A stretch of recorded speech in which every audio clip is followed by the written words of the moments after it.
શારદા વિદ્યા મંદિર સંકુલમાં જલસાઈ ફાર્મમાં સતરંગી સંધ્યાની ઉજવણી ખૂબ જ આનંદ ઉલ્લાસ સાથે કરવામાં આવી। પૂણા ગામ શારદા વિદ્યા મંદિર સંકુલમાં 4/1/2024 શનિવારના રોજ સતરંગી સંધ્યાની ઉજવણી ખૂબ જ આનંદ ઉલ્લાસ સાથે જલાશય ફાર્મમાં કરવામાં આવી હતી। તેમાં મુખ્ય મહેમાન શ્રી તેજલબેન રાવ અને મનીષાબેન પટેલ તેમજ શાળાના trustee Shri Lalji sir, Ramesh sir, Babu sir હાજર રહ્યા હતા। તેમજ શાળાના આચાર્ય શ્રી બીનાબેન પરમાર, જીતુ સર તેમજ મુખ્ય મહેમાન શ્રી તેજલબેન રાવ અને મનીષાબેન પટેલ તેમજ શિક્ષકગણ, વિદ્યાર્થી મિત્રો અને વાલીઓ મિત્રો મોટી સંખ્યામાં હાજર રહ્યા હતા।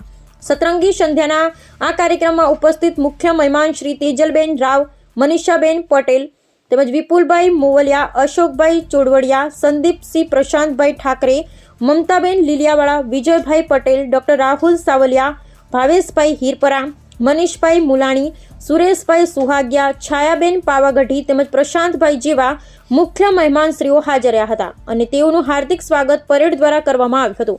શારદા વિદ્યા મંદિર સંકુલ આયોજિત સતરંગી સંધ્યાના કાર્યક્રમની શરૂઆતમાં સરસ્વતીના ચરણોમાં દીપ પ્રગટાવીને કરવામાં આવી હતી અને ત્યારબાદ ઉપસ્થિત મહાનુભાવોનું સ્વાગત કરવામાં આવ્યું હતું। આ પ્રસંગે શાળાના ટ્રસ્ટી શ્રી લાલજી સરે પ્રાસંગિક ઉદ્બોધન કર્યું હતું અને ત્યારબાદ કાર્યક્રમની શરૂઆત ગણેશ વંદનાથી કરવામાં આવી અને વિવિધ સંસ્કૃતિઓની રજૂઆત પણ ખૂબ જ સુંદર રીતે કરવામાં આવી।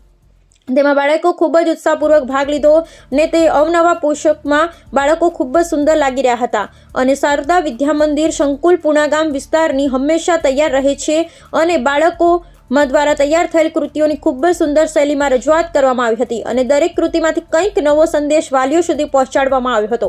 સતરંગી સંધ્યા કાર્યક્રમમાં ઉપસ્થિત મુખ્ય મહેમાન શ્રી તેજલબેન રાવ, મનીષાબેન પટેલ પોતાના શબ્દોના ભંડોળ વડે સુંદર મજાનું જ્ઞાન બાળકોને આપ્યું હતું। સતરંગી સંધ્યાના કાર્યક્રમના અંતિમ ચરણ તરફ જતા શાળાના આચાર્ય શ્રીએ બીનાબેન પરમારે આભાર વિધિ કરી કાર્યક્રમને પૂર્ણ જાહેર કર્યો હતો।